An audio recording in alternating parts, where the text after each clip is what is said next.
Etlerimizi ve tenceremizi ocağımızın üzerine aldık. İçinin kızmasını bekliyoruz.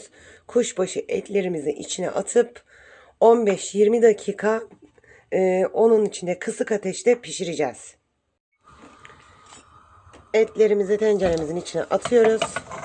Ben difristen çıkardım 400 gram et.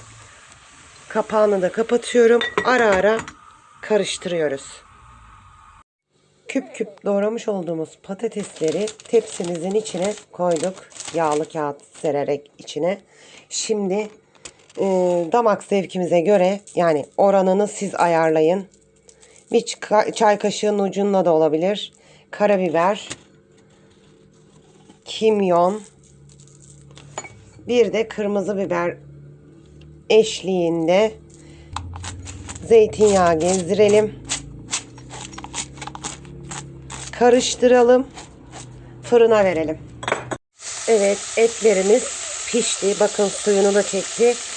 Bu arada ben onun çekimini yapmadım. Kendi suyuyla 15 dakika falan pişti. Ara ara karıştırdım. Sonrasında 1 litre kadar su döktüm. İçine tekrar tencerenin kapağını kapattım. Suyun çekmesini bekledim. Etin pişmesinden emin olmak için. Şimdi bir yemek kaşığı tereyağımızı içine koyalım ve bunun biraz erimesini bekleyelim. Ardından sıvı yağ koyacağım.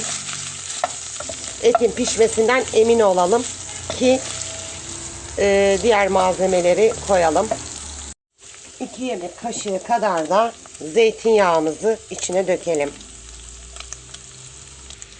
Tereyağımız eridi. 2 orta boy soğanımızı ince kıyılmış.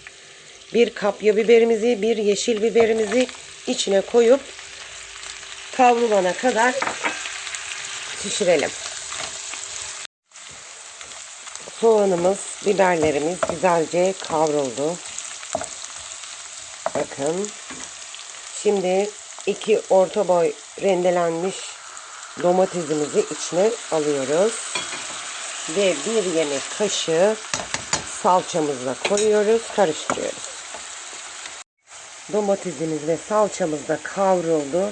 Kaşığın ucuyla birazcık karabiber, 1 tatlı kaşığı tuz. Tuz oranını ayarlayabiliriz. Tadına bakarak.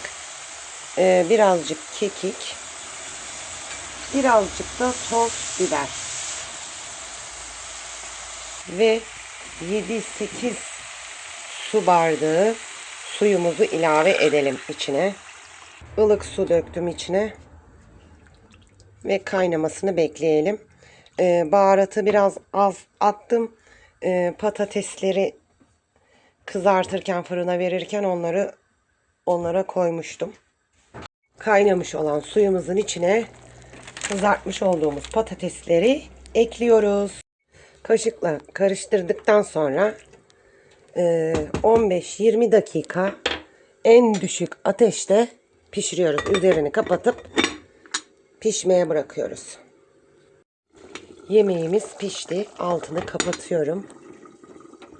Dinlenmeye bırakıyorum. Etli patates yemeğimiz yemeğe hazır.